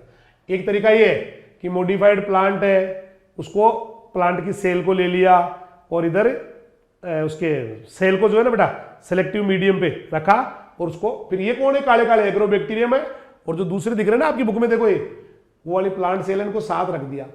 दोनों को साथ रख के करते हैं। टमाटर में, तंबाकू में, पिटूनिया में, इनमें करते हैं। डिस्क वगैरह डाल देते हैं, कचरा वचरा डाल देते हैं फोड़ के पत्तियों का, इससे उसके विरजीन एसिटोसिरोंगोन निकलेगा उनमें से, फिनोलिक कंपाउंड, और विरजीन को या विरोपेरोन्स को एक्टिव कर देगा, जिससे टीडीएनए क्या होगा? कोशिकाओं में घुस जाएगा और जाके जुड़ जाता है। और 2-3 दिन के बाद में आप कोशिकाओं को जो जिनमें चेंज आ गया ना, उनको नई जगह ले जाके उसको बढ़ा लीजिए। अब इनमें क्या करता है बाद में, जब से डीएनए डल गया तो एग्रोबैक्टीरियम सेल को भी तो हटाना पड़ेगा, नहीं तो वो भी कल्चर में बढ़ जाएगी फिर। तो एग्रोबैक्टीरियम सेल को हटाने के लिए एक केमिकल डालते हैं, इसका नाम है कार्बेनिसिलिन। एक तरफ है सेल, एक तरफ है एग्रोबैक्टीरियम। जब डल गया डीएनए तो एग्रोबैक्टीरियम सेल को मारना जरूरी है। तो मारने के लिए उस गोल में क्या मिला देते, उस ठोस पदार्थ में क्या मिला देते? कार्बेनिसिलिन। कार्बेनिसिलिन से एग्रोबैक्टीरियम की कोशिकाएं मर जाएगी और केवल उस ठोस पदार्थ में मॉडिफाइड प्लांट सेल ही रहेगी और सूट बन जाएगा बाद में। फिर बाद में उसके सूट निकाल लो, सूट रिजनरेशन कर लो। देखो सूट मतलब जमीन के ऊपर वाला भाग, पर्रो निकाल लो, सूट, बाद में जड़ें निकाल लो और पूरा पौधा तैयार। लेकिन अभी भी वो जाएगा नहीं ऐसे। अभी आपने उसके ऊपर वाला भाग निकाला, सूट, फिर जड़ निकाल दी, फिर उसका हार्डनिंग करनी पड़ेगी। हार्डनिंग जानते हो? थोड़ा नमक के घोल में रखते हैं, थोड़ा गर्मी में रखते हैं, क्योंकि आपका अभी ये लेब में किया है सारा काम। तो जो पौधा बना ना, सूट भी आपने, पर्रो भी लेब में निकाला, प्रयोगशाला में निकाला, और जड़ें भी प्रयोगशाला में निकाली। तो प्रयोगशाला सीधे खेत में नहीं लग सकता फिर वो, तो एक प्रोसेस से गुजारते हैं, इसको कहते हैं दर्दीकरण या हार्डनिंग। उससे मॉडिफाइड प्लांट तैयार हो जाते हैं। ऐसा एस्पेरेगस में किया है, प्याज में किया है, मोनोकोट में भी किया गया है, एक बीजपत्री में किया गया है। लेकिन एक बीजपत्री के लिए क्या जरूरी है? एसिटोसिरोंगोन ऊपर से मिलाना जरूरी होता है। एक एक वर्ड बहुत ध्यान से आना चाहिए, ठीक है भाई। मक्का वगैरह में भी कुछ कोशिकाएं ऐसे पदार्थ निकालती है जो एग्रोबैक्टीरियम का रूपांतरण कम कर देते, उल्टा। मतलब मक्का के साथ ज्यादा सक्सेस नहीं है। मक्का की सेल क्या करती है? कुछ ऐसे केमिकल निकालती है, ऐसे पदार्थ निकालती है जिससे एग्रोबैक्टीरियम ज्यादा अच्छा काम नहीं करता, ज्यादा ट्रांसफॉर्मेशन नहीं कर पाता है। तो फिर समस्या को दूर करने के लिए क्या करते हैं? एक्स्ट्रा एसिटोसिरोंगोन मिला देते हैं, एक्स्ट्रा एसिटोसिरोंगोन मिला देते हैं, स्वाहा। अब लेते हैं प्लांट ट्रांसफॉर्मेशन। वो पहले वाला कौन सा था? को कल्चर। दोनों को साथ ही एक गोल में रख दिया, एक तरफ प्लांट सेल, एक तरफ बैक्टीरिया। ये दूसरा क्या है? अब की बार प्लांट को चेंज करेंगे, बीजों को चेंज करेंगे। कई बार बीजों को डुबोएंगे इसके गोल में, कई बार प्लांट्स की जड़ों को डुबोएंगे। तो पहले हम पढ़ेंगे प्लांट ट्रांसफॉर्मेशन। एक प्लांट आता है अरेबिडोप्सिस, अरेबिडोप्सिस ये वाला लिखा हुआ है। अरेबिडोप्सिस के बीजों को लेने का, एग्रोबैक्टीरियम के कल्चर में डालने का। तो कई सारे उसमें बीजों के अंदर जो है ना बेटा, बहुत सारे बीजों में नया जीन डल जाएगा। एग्रोबैक्टीरियम के पास जो था वो आप वाला जीन जो एग्रोबैक्टीरियम था ना, उसको बीजों के साथ रखने से बीजों में डल गया है। तो by dipping seeds of Arabidopsis in fresh culture of Agrobacterium permanent transformation takes place. Permanently change आ जाएगा in few of spring obtain from these plants. इस तो अरेबिडोप्सिस को तो बीजों को डुबो दिया एग्रोबैक्टीरियम के साथ गोल के अंदर ही, है ना। इसके अलावा अरेबिडोप्सिस पौधों की जो फल आने के बाद एग्रोबैक्टीरियम के ताजा कल्चर में डुबोने पर भी ये रिजल्ट ये का ये आता है। ऐसा माना जाता है कि बीजों के अंकुरण के टाइम एग्रोबैक्टीरियम क्या करता है? पौधों में घुस जाता है। जिस समय बीज उग रहा होता है उस समय बीज में घुस जाता है रे तेरा एग्रोबैक्टीरियम। या फिर कभी कभी क्या करते हैं? वैक्यूम क्रिएट करते हैं। जैसे एग्रोबैक्टीरियम पड़ा हुआ है, इधर आपके बीज पड़े हुए या जड़ पड़ी हुई है, तो उस बर्तन के अंदर क्या करेंगे? थोड़ा सा वैक्यूम क्रिएट करेंगे, मतलब हवा को बाहर निकाल देंगे, आंशिक निर्वात कर देंगे। तो भी एग्रोबैक्टीरियम सेल जो है ना बेटा पौधों में घुस जाते हैं और बाद में चेंज करते हैं। देखो, आंशिक निर्वात करके भी एग्रोबैक्टीरियम सेल को पौधों में एंट्री करा सकते हैं। बाद में फलों में बनने वाले युग्मनजों में रूपांतरण आ जाएगा, बाद में चेंज हो जाता है, विच ट्रांसफॉर्म द जाइगोट, है ना। इसके बाद जाइगोट लेटर फॉर्म्स फ्रूट और बाद में वो जाइगोट फल बना देगा। ये पहला वाहक पूरा हो गया। आप पढ़ रहे हैं वाहक द्वारा होने वाला जीन ट्रांसफर। अब दूसरा आ गया आपका प्लांट वायरसेस। प्लांट वायरस भी अच्छे वाहक होते हैं बेटा। क्यों होते हैं बताओ? क्यों एक अच्छे वेक्टर के रूप में काम करते हैं? पहला तो क्या करते थे, कोई पहला कारण लिखा हुआ है कि ये अडल्ट सेल, बड़ा पौधा खड़ा है ना, उसकी सेल को भी इंफेक्शन करते हैं। अरे वायरस का एक ही धंधा है, जैसे आपकी बॉडी में भी वायरस आए या मेरे आए या प्लांट के आए तो सीधा क्या करते हैं? अपना डीएनए जिस सेल के अंदर है ना वो उस सेल के डीएनए से जोड़ देते हैं और अपनी प्रोटीन बनने के बजाय उसकी प्रोटीन बनने लग जाती है। क्योंकि डीएनए जैसा होता है ना वैसी प्रोटीन बनती है, वैसा एमआरएनए बनता है वैसी प्रोटीन बनती है। तो अपना डीएनए प्लांट सेल में डाल देते हैं, एनिमल सेल में डाल देते हैं और उससे अपनी प्रोटीन बना के प्रोटीन बना लेते हैं। और डीएनए होता क्या वायरस? एक तो प्रोटीन का कवर है, अंदर डीएनए आरएनए, तो डीएनए आरएनए तो रेप्लिकेट होकर वैसे बन जाते हैं, डीएनए से डीएनए रेप्लिकेट हो जाता है, नया बन जाता है रेप्लिकेट होके, और प्रोटीन सेल से बनवा लेते हैं। तो ये कलाकार होते हैं। ये अपना वायरस भी क्या करते हैं? अपना डीएनए प्लांट एनिमल में हमारी सेल में डालते रहते हैं। तो इसका फायदा उठाते हैं हम क्यों ना अपना जो जीन हमें डलवाना है, जो डीएनए डलवाना है वो वायरस में डाल दे और वायरस को फिर प्लांट में इन्फेक्शन करवा दे। तो वायरस अपना डीएनए देगा तो एक्चुअली वो हमारा डीएनए दे रहा है जल्दबाजी के अंदर, उसको ध्यान ही नहीं है। तो they can infect cell of the adult plant. इसका पहला फायदा कि बड़े पौधे हो गए बहुत बड़े तो भी आप डीएनए एंट्री करवा सकते हो वायरस के थ्रू, वायरस के अंदर डाल के बड़े पौधे में अडल्ट प्लांट में भी डाल सकते हो। दूसरा, वायरस जो होता है बेटा हर कोशिका में इसकी बहुत सारी कॉपीज बन जाती है फास्ट, बहुत सारी, जिससे डीएनए जो अंदर डाला ना, there many copies are produced in each cell by inserting DNA, large amount of coded protein are obtained, जिससे बहुत सारी प्रोटीन बढ़ जाएगी। इसका मतलब जिस सेल में गए वहां वायरस ही वायरस होते हैं अंदर सेल के अंदर, तो प्रोटीन बहुत सारी बढ़ जाएगी। तीसरा क्या है, वायरस जो होते हैं ना वो सिस्टेमिक होते हैं। सिस्टेमिक का मतलब सर्वांगी होते हैं। एक सेल में गए ना बेटा तो थोड़ी देर में पूरी की पूरी सेल में घुस जाते और रिकॉम्बिनेंट प्रोटीन बनाने में हेल्प करते हैं, सर्वांगी होते हैं। आपको सारी सेल में डालना ही नहीं है, आप तो एक सेल में डाल दो, बाकी तो वो वायरस खुद ही सारी सेल में फैल जाएंगे। अब ज्यादातर जो वायरस देते हैं, देखो साधारणतः प्लांट वायरस में क्या होता है? आरएनए होता है। एनिमल वायरस में क्या होता है? डीएनए होता है, सबको पता है। प्लांट वायरस आरएनए होवे, एनिमल वायरस डीएनए हो। लेकिन कुछ अपवाद है, कुछ अपवाद है। देखो प्लांट वायरस में आरएनए तो सबको पता है, लेकिन टीएमवी है ना, टोबैको मोजेक वायरस, एक ब्रोम मोजेक वायरस बीएमवी है ना, ये ज्यादा काम में लेते हैं क्योंकि सबसे अधिक डीएनए जीनोम वाले ये कोलिमो वायरस कौन हो गया, कॉलीफ्लावर मोजेक वायरस और जेमिनी वायरस, ये दो है ना। देखो ये तो पहले तो एक बार वो तो उनमें तो चलो आरएनए है, लेकिन उसको वैसे सीडीएनए बना लेते बाद में, लेकिन ये दो तो डायरेक्ट डीएनए रखते हैं। दो वायरस के नाम बताओ जो प्लांट वायरस है फिर भी डीएनए रखते हैं। आप कहोगे कोलिमो वायरस, जेमिनी वायरस रखते हैं डीएनए, डीएनए, डीएनए, कोलिमो वायरस और जेमिनी वायरस, इनके पास क्या होते हैं, डीएनए। ठीक है बेटा, दो और भी लेते हैं वो, बीएमवी ब्रोम मोजेक वायरस और टीएमवी टोबैको मोजेक वायरस, ये भी लेते हैं। हालांकि इनके पास मैंने बताया ना, क्या बताया कि इनके पास क्या होता है, आरएनए या डीएनए, आरएनए। पहले हम लेते हैं कोलिमो वायरस के बारे में। कोलिमो वर्ड कहां से आया, कॉलीफ्लावर से, कोलिमो वायरस, कॉलीफ्लावर मोजेक वायरस। ठीक है, कॉलीफ्लावर मोजेक, फूल गोभी मोजेक वायरस, सब ज्यादा इसी काम में लिया गया। ये डाइकोट में सबसे ज्यादा इंफेक्शन करता है, जो कोलिमो वायरस है ना, सीए कॉलीफ्लावर मोजेक वायरस, ये डाइकोट में सबसे ज्यादा इंफेक्शन करता है। लेकिन इसके साथ आप ज्यादा लंबा डीएनए नहीं जोड़ सकते, एक सीमित लंबाई का डीएनए ही जोड़ सकते हैं, इसलिए ज्यादा यूज होना इसका हुआ ही नहीं। बड़ा डीएनए नहीं जुड़ सकता, इसलिए कोलिमो वायरस हो गया फेल। चलो जेमिनी के पास चलते हैं। किसके पास चलते हैं, जेमिनी डाइकोट और मोनोकोट दोनों प्लांट्स को इन्फेक्शन करता है। इसको फैलाता भी कीट है, इंसेक्ट फैलाते हैं। इसका डीएनए जो होता है ना वो सिंगल स्ट्रैंड होता है। तो जेमिनी के बारे में क्या है, जेमिनी डाइकोट में भी इन्फेक्शन, जेमिनी मोनोकोट में भी इन्फेक्शन, वायरस से फैलता है और डीएनए इसका सिंगल स्ट्रैंड होता, तो ये ठीक है। और भी कई वायरस जिनको लेते हैं काम में, जैसे आपका व्हीट ड्वार्फ वायरस WDV, ये भी लेते हैं एग्रो इन्फेक्शन के लिए। दूसरा मक्का का मेज लाइन वायरस MLV, ये भी लेते हैं। अगर आपको कभी गेहूं में इन्फेक्शन करना, नया डीएनए डलवाना है, तो आप ये ले सकते हैं व्हीट ड्वार्फ वायरस WDV। आपको मक्का में डलवाना है ना, मक्का के अंदर डलवाना है तो MLV ले सकते।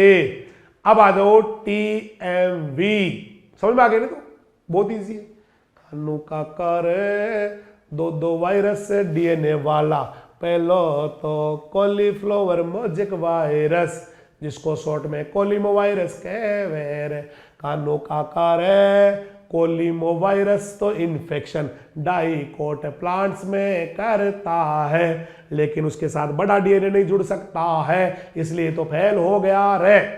फिर आओ जेमिनी वायरस, तो बेर मारा रे जेमिनी वायरस कर इन्फेक्शन डाइकोट और मोनोकोट में रे, फैलावे वायरस कीट इसको रे, और डीएनए इसका सिंगल स्ट्रैंड होता है। फिर तीसरा WDV, चौथा MLV, इनको भी करते हैं। अब वो तो हो गए सर, अब लेते हैं TMV में तो आरएनए होता है, लेकिन वो mRNA की तरह होता है, उससे डीएनए बढ़ा सकते हैं, आप ट्रांसक्रिप्शन कर सकते हैं। तो TMV में आरएनए होता, आरएनए mRNA जैसा होना फायदेमंद है, क्योंकि mRNA से डीएनए बनाया जा सकता है, जब चाहे तो बढ़ा सकते हैं। ठीक है भाई, तो आरएनए वायरस को दो तरह से यूज करते हैं। इसके किसके आरएनए वायरस को, टोबैको मोजेक वायरस के आरएनए वायरस को। एक तो cDNA बना के वायरस जीनोम की cDNA प्रति यूज करते हैं, बाद में Escherichia coli में डालते हैं। What is cDNA, complementary DNA.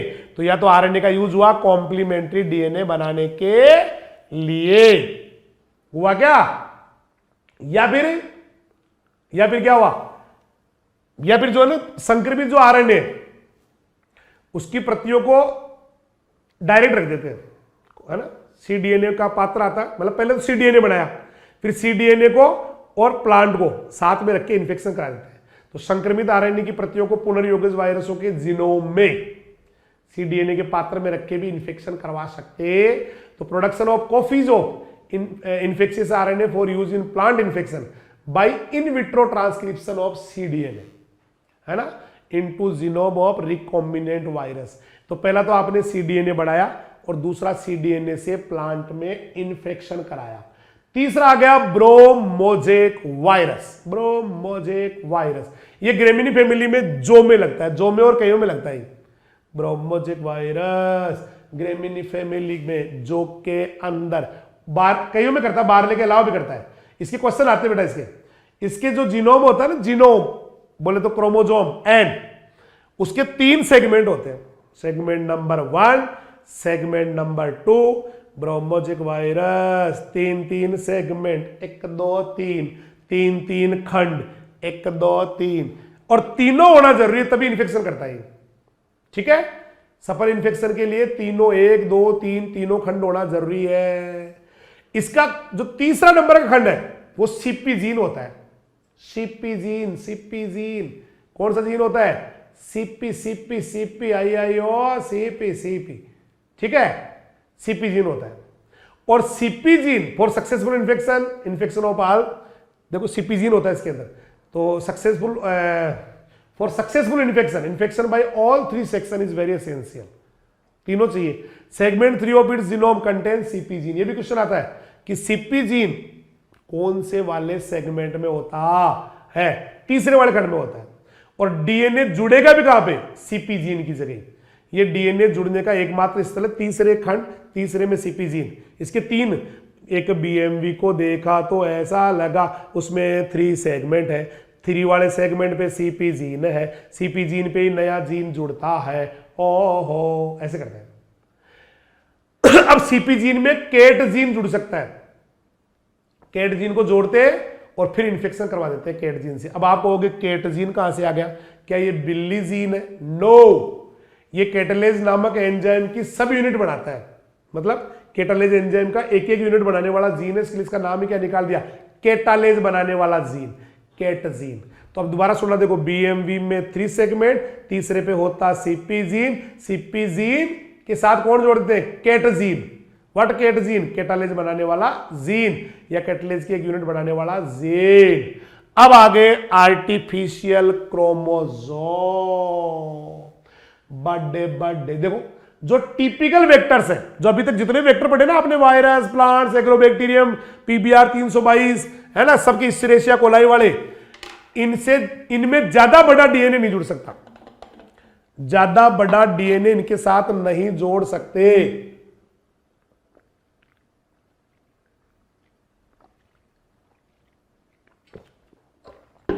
तो जब फॉरेन डीएनए बढ़ाओ, जब कोई फॉरेन डीएनए इतना बढ़ाओ, इतना बढ़ाओ, तो जुड़ ही नहीं पाएगा। बाकी तो सारे छोटे छोटे है।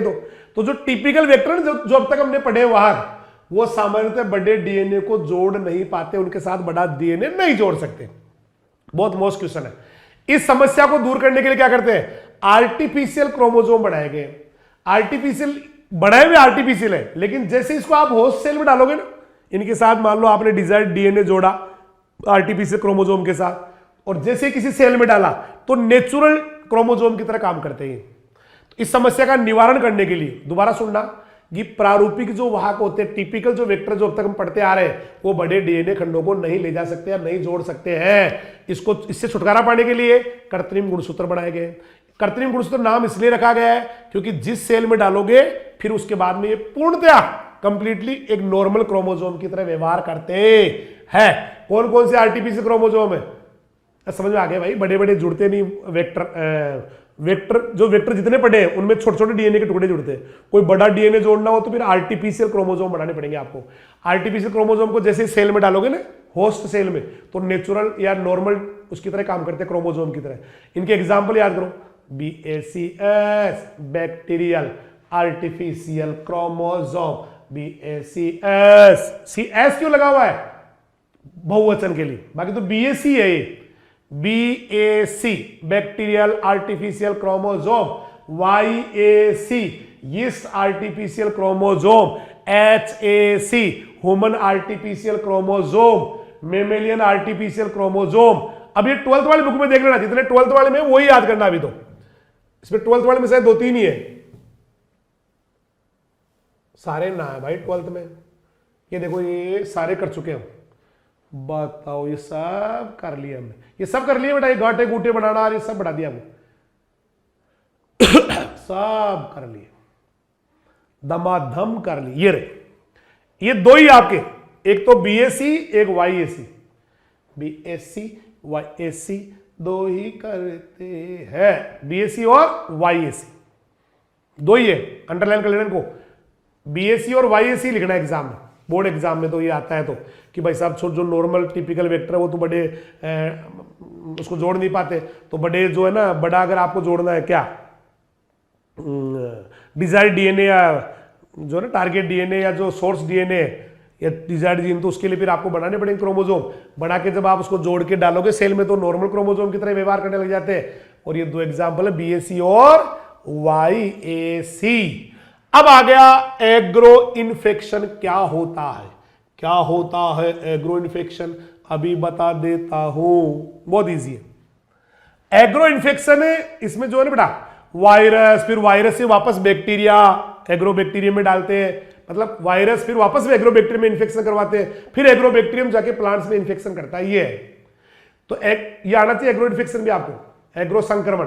एग्रो संक्रमण विधि उन वायरस वेक्टर के लिए यूज करते हैं जो जिनको कीट फैलाता है, कीट कीट जिनका संचरण कौन करता है, कीट। तो agro infection method is adopted for those virus vectors which whose in transmission is done by natural pest vector या natural insect like gemini virus.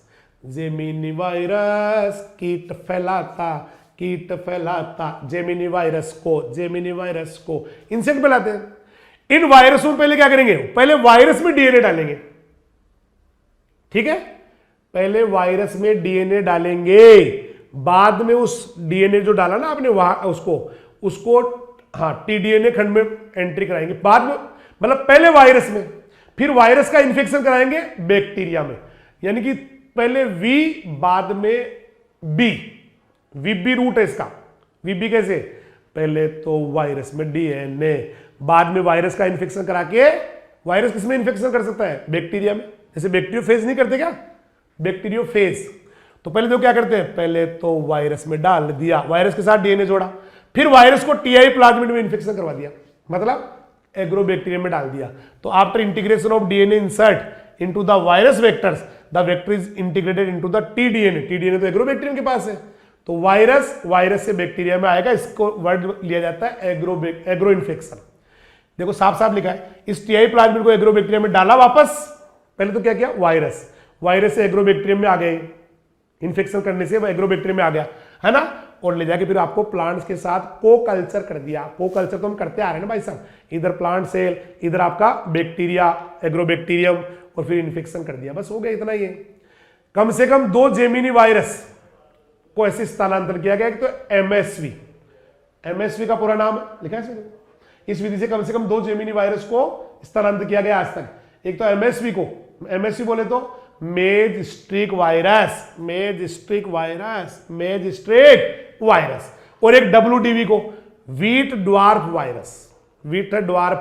Virus, इनको किया गया है। तो मैं समझता हूं एग्रो इन्फेक्शन आ गया कि पहली बार डिजायर डीएनए वायरस में डाल देते हैं, फिर वायरस से करके इन्फेक्शन एग्रोबैक्टीरियम बैक्टीरिया में डाल देते हैं, फिर एग्रोबैक्टीरियम को रख के प्लांट सेल के साथ में टेके फिर प्लांट सेल में डाल देते हैं।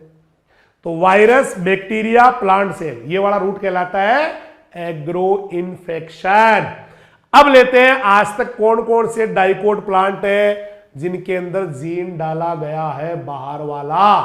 तो ये आपकी बुक में ऐसे कैसे लिखे हुए हैं। पहले तो सबसे पहला जीन डाला गया था ट्रांसजेनिक, डाइकोट ट्रांसजेनिक प्लांट्स, द्विबीजपत्री जो है ना रूपांतरित पौधे या ट्रांसजेनिक प्लांट। तो एक तो तंबाकू डाइकोट ट्रांसजेनिक प्लांट है, निकोटिया टेबिकम, पेटूनिया रेपेटूनिया डाइकोट ट्रांसजेनिक प्लांट्स है, पेटूनिया हाइब्रिडा, टमाटर बाहर से जीन डाल दिया, लाइकोपर्सिकम एस्कुलेंटम आलूड़ा डाइकोट ट्रांसजेनिक प्लांट्स है, आलू में भी बाहर से जीन डाला हुआ है, सोलेनम ट्यूबरोसम, बैंगन रे भाया सोलेनम मेलोन्जिना बाहर का जीन डाला हुआ, ट्रांसजेनिक बनाया हुआ है। सूरजमुखी, हेलियंथस सनफ्लावर, बाहर का जीन डाला गया आज तक। तोरिया, ब्रेसिका नेपास, कॉटन, गोसिपियम स्पीसीज, गोभी की कई सारी स्पीसीज, ब्रेसिका ओल्ड्रेसिया, सोयाबीन, गाजर, इन सब में, गाजर बोले तो डोकस कैरोटा, सोयाबीन बोले तो ग्लाइसिन मैक्स, ये सब ट्रांसजेनिक बनाए हुए हैं, बाहर से जीन इनके अंदर डाला हुआ है। अब मोनोकोट में आओ, मोनोकोट में आपका चावल, चावल नहीं बनाया, इसमें विटामिन ए है जिसको आप गोल्डन राइस कहते हैं, राई मोनोकोट है, ट्रांसजेनिक है।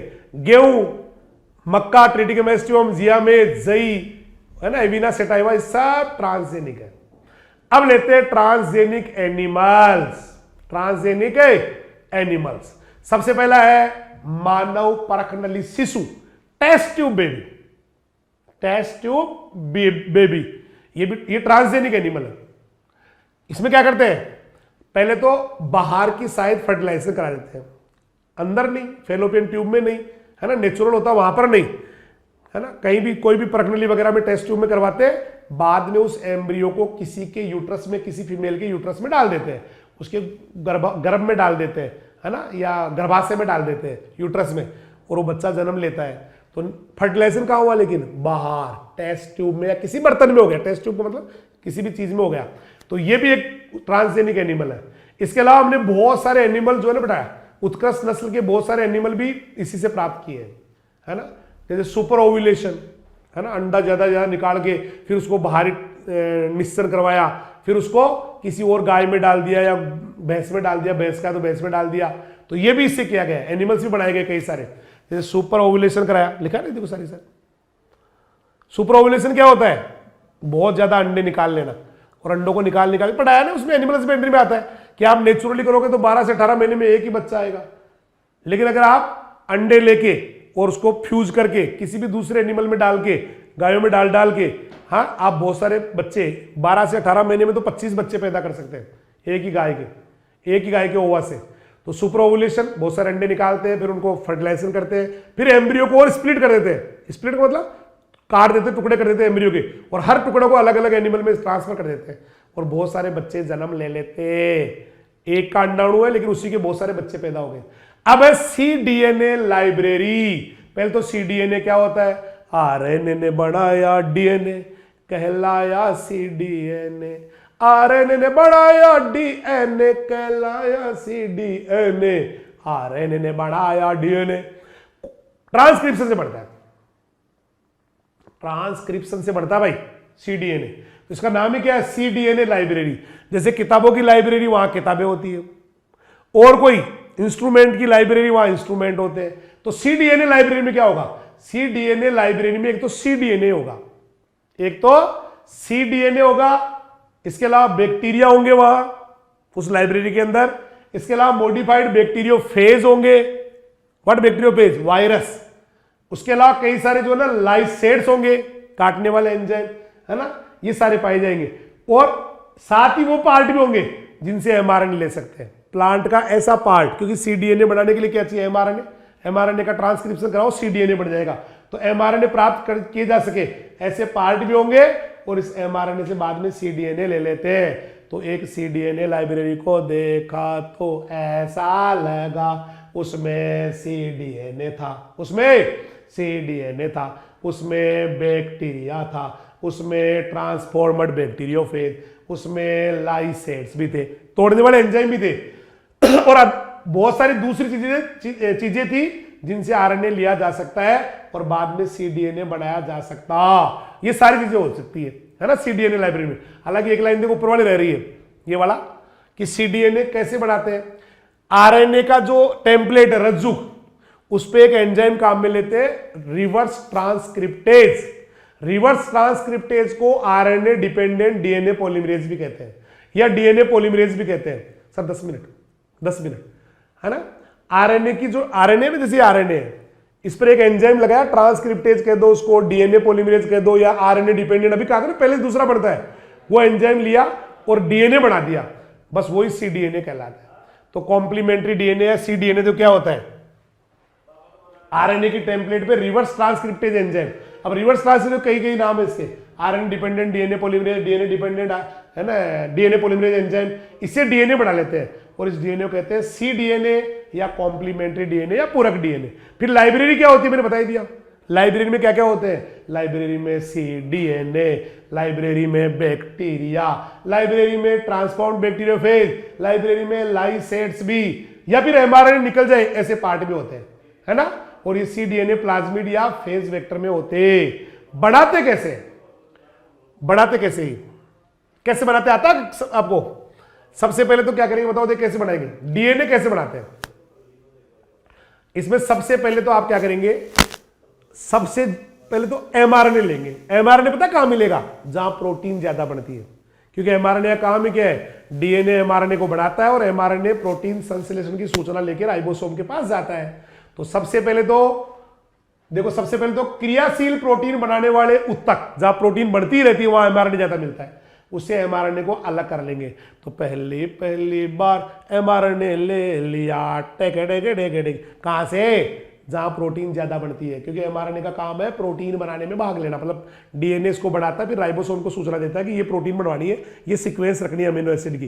तो पहले क्या करेंगे, एमआरएनए लेंगे जहां प्रोटीन ज्यादा बनती है। देखो, first mRNA is obtained from the tissue और सेल प्रोड्यूसिंग ए फंक्शनल प्रोटीन। फिर कहां से ले सकते हैं, जड़ से ले लो, जड़ों में प्रोटीन बहुत ज्यादा बढ़ती रहती है, प्लांट सेल से ले लो, फिर प्लांट तने के आगे वाले भाग से ले लो, या फिर हमारे मेमल्स के ओवरी से ले लो, क्योंकि यहां प्रोटीन ज्यादा बढ़ती रहती। अब एमआरएनए से क्या करेंगे, रिवर्स ट्रांसक्रिप्टेज एंजाइम से सीडीएनए बना लेंगे। पहले तो लिया एमआरएनए, उससे बनाया सीडीएनए, ठीक है। फिर उसके बाद उसको डबल स्ट्रैंड करेंगे, मैं दिखाऊंगा अभी डायग्राम से, है ना, बना के उसका क्लोन कर लेंगे। तो now cDNA is produce from each mRNA, mRNA cDNA बनाया with the help of reverse transcriptase. अभी रिवर्स ट्रांसक्रिप्टेज का एक नाम और बताया था मैंने, है ना, आरएनए डिपेंडेंट डीएनए पॉलीमरेज या DNA polymerase, which is then used for cloning by making it double. फिर उसको डबल कर लेंगे। इस सीडीएनए को क्या करेंगे, फिर वेक्टर में डाल के बैक्टीरियल सेल में डाल देते हैं। इसके बाद फिर इसकी पहचान करते कि डला कि नहीं डला। पहचान करने की मेथड को बोला, पहले क्या किया, पहले तो एमआरएनए ले लिया। कहां से लिया, जहां प्रोटीन ज्यादा बढ़ती है। कहां ज्यादा बढ़ती है, पौधे की जड़ में ज्यादा बढ़ती है, पर्ण कोशिका में या लीफ सेल में, या फिर स्टेम टिप ऊपर वाले में, या मेमेलियन ओवरी से लिया। फिर क्या किया सर, उसको ना एंजाइम की हेल्प से हमने ना सीडीएनए में कन्वर्ट कर लिया। फिर क्या किया, उसको डबल स्ट्रैंड कर लिया। पहले एक, क्योंकि एमआरएनए तो एक ही स्ट्रैंड का होता है, तो डीएनए पहले एक ही स्ट्रैंड का ही बनेगा, उसको घुमा के डबल स्ट्रैंड कर लिया, ठीक है। फिर क्या करोगे, उस सीडीएनए की पहचान कर ली कि वो बड़ा भी है कि नहीं बढ़िया। किससे करते हैं सर, प्रोब से करते हैं, प्रोब किससे करते हैं, प्रोब। फिर सीडीएनए को यूज करके यूकेरियोटिक जीन में या किसी प्रोकैरियोटिक जीन में, है ना, उसमें जो भी आपको लक्षण लाना है उस लक्षण लाने के लिए यूज करते हैं, क्योंकि यूकेरियोटिक जीन में इंट्रोन होता है। इंट्रोन सुना हो किसी ने, इंट्रोन, हमारे जो जीन आते हैं ना, इंट्रोन होता है। इंट्रोन मतलब कुछ काम का, बिना काम का पार्ट। एक होता है एक्सोन, काम का part. Intron, exon, intron, exon ऐसे होते हैं। कुछ काम का पार्ट होता है, कुछ बिना काम का पार्ट होता है ना। तो सीडीएनए को यूज करते हैं यूकेरियोटिक में, क्योंकि प्रोकैरियोट्स में यूकेरियोटिक जीन में करते हैं, प्रोकैरियोटिक में करते हैं। क्योंकि यूकेरियोटिक जीन में क्या होता है, नहीं सॉरी, प्रोकैरियोटिक में होता है इंट्रोन, हमारे नहीं होता। इंट्रोन एक्सोन जानते हो क्या, किसी एमआरएनए या डीएनए पे ऐसे पार्ट आते हैं कि इतनी दूर तो कोई प्रोटीन नहीं बन रही, फिर बन रही है, फिर नहीं बन रही, फिर बन रही है, फिर नहीं बन रही है। जो प्रोटीन बना रहा है उसको तो कहते हैं एक्सोन, जो एक्सप्रेस हो रहा है एक्सोन, और जो प्रोटीन नहीं बना रहा है इंट्रोन। तो हमारे तो क्या होता है, हमारे इंट्रोन नहीं होते, हमारे तो एमआरएनए डायरेक्ट ही वो बनता है। लेकिन प्रोकैरियोट्स में क्या होता है, पहले एचएनआरएनए बनता है, किसी ने नाम सुना हो तो, एचएनआरएनए, जिसमें दो होते हैं, इंट्रोन एक्सोन, इंट्रोन एक्सोन, तो उनमें दोनों में यूज कर लेते हैं। अब ये पूरा का पूरा डायग्राम अगर आपकी बुक में दिख रहा हो तो, दिख रहा है क्या? देखो मैं आपको बता देता हूं कैसे करते हैं। सबसे पहले ये एमआरएनए लाल लाल, इसकी एक साइड में ए लिखा हुआ है। ए का मतलब समझ दो, पॉली एडिनेलिक एसिड, ऑटोमेटिक होता है एमआरएनए के एक साइड में तो 7 मिथाइल गुआनोसिन केप होती है, किसी को याद हो तो 7 मिथाइल गुआनोसिन केप। एक तरफ जो है ना बेटा पॉली एडिनेलिक एसिड होते हैं। तो ये हुआ। फिर उसके बाद में क्या हुआ, देखो इसमें आपको हो सकता है इसमें सांप नहीं दिख रहा होगा, दिख रहा है क्या? ये लाल लाल वाला तो कौन है, दिख रहा है लाल लाल, ऊपर वाले में आ रहा वाला, ऐसे ऊपर तो है नहीं, है ना। तो देखो पहले क्या क्या है, ये एमआरएनए है, ठीक है, एमआरएनए ओलिगोप्राइमर। इसको रिवर्स ट्रांसक्रिप्शन एंजाइम, यहां पर रिवर्स ट्रांसक्रिप्शन एंजाइम आ गया, तो ये जो हरा दिख रहा है ये डीएनए बढ़ गया, हरा डीएनए बढ़ गया। लाल लाल कौन है? ये लाल लाल, ये तो एमआरएनए है। ये कौन है? एमआरएनए। यहां भी ये लाल वाला एमआरएनए है, लेकिन इसके साथ देखो क्या बढ़ गया, नीचे की तरफ देखो सीडीएनए लिखा हुआ है। ऊपर कौन है? रेड वाला तो एमआरएनए। लेकिन जैसे आपने रिवर्स ट्रांसक्रिप्टेज एंजाइम या आरएन डिपेंडेंट पॉलीमरेज एंजाइम डाला तो इसके ऊपर एक डीएनए डेवलप हो गया, फिर एमआरएनए को तो अलग कर दिया, और इस डीएनए को क्या किया, अब डीएनए पॉलीमरेज एंजाइम लेके और डीएनए को ऐसे करके पूरा आर पार 2 भुजाएं बढ़ा दी इसकी, डबल स्ट्रैंड डीएनए कर दिया। देखो इसमें लिखा हुआ, एक एक वर्ड लिखा हुआ है भाई, पहले एमआरएनए लिया, फिर incubate with the reverse transcriptase enzyme to synthesise cDNA, कि इसको रिवर्स ट्रांसक्रिप्टेज में डाल दिया, इसके अंदर रिवर्स ट्रांसक्रिप्ट डाल दिया, तो ये नए डीएनए साथ जुड़ गया, सीडीएनए बन गया। When cDNA strand is completed, hydrolyse RNA strand, RNA strand को हाइड्रोलाइज कर दो, जलापटन कर दो, उसको हटा दो। फिर इंक्यूबेट विद डीएनए, अब यहां डीएनए पॉलीमरेज ले, तो डीएनए की एक भुजा तो पहले बढ़ी चुकी, दूसरी और बन जाएगी, एक केवल प्राइमर जोड़ना है, नया पूरा का पूरा वो बन जाएगा। जैसे वो पहले एक्सटेंशन नहीं हो रहा था क्या उसमें पीसीआर में, तो उसके साथ डीएनए पॉलीमरेज डाल दो, पूरा पूरा डीएनए बन जाएगा। अब इसका जो मुंह है ना ये वाला, इसको काट देते हैं, S1 न्यूक्लियस एंजाइम से इसका मुंह काट दो, नया डीएनए बन गया, और इस नया बनने वाले डीएनए को कहा जाता है सीडीएनए, सीडीएनए। मैं एक बार फिर से थोड़ा समझाने की कोशिश करता हूं, खाने का टाइम हो गया। ये पहले तो आरएनए, फिर क्या किया, इसके अंदर मान इसको रख दिया किसके अंदर, reverse transcriptase enzyme, reverse transcriptase enzyme. तो इसके क्या हो गया थोड़ी देर में, देखो ये आ गया, इसके एक तरफ वो बढ़ गया, डीएनए बढ़ गया इसके साथ ही, इसका क्या नाम हो गया, सीडीएनए, छोटा आता है सी, स्मॉल सी आता है। फिर क्या किया, डीएनए पॉलीमरेज डाला, तो ये मान लेते कि ये बन गया, चलो ये मान लेते, ये बना हुआ, अभी ये बना हुआ ना, तो जैसे डीएनए पॉलीमरेज एंजाइम डीएनए को डीएनए बढ़ाता है, तो ये डबल बन जाएगा, ऐसे पूरा डीएनए बढ़ गया। फिर इसको S1 न्यूक्लियस एंजाइम से इसे मुंह खोल देंगे इसका आगे से। बधाई हो, बधाई हो, आज हमारे यहां नया डीएनए बन गया है, बन गया है, बन गया है। देखो आपकी बुक में ऐसे लिखा हुआ है कि सीडीएनए की जो है ना बेटा श्रृंखला बदल के रिवर्स ट्रांसक्रिप्शन के साथ डाल देते, एमआरएनए के साथ सीडीएनए बन जाता है, फिर उस एमआरएनए को तो हाइड्रोलाइज कर देते हैं, हटा देते हैं उसको, ठीक है। फिर ये डीएनए जो है ना उसको डीएनए पॉलीमरेज में डाल के पूरा पूरा नया डीएनए बन जाएगा। फिर इसका मुंह कटवा देंगे यहां से, किसके द्वारा, S1 न्यूक्लियस एंजाइम से काट देंगे। बधाई हो, बधाई हो, डीएनए बन गया।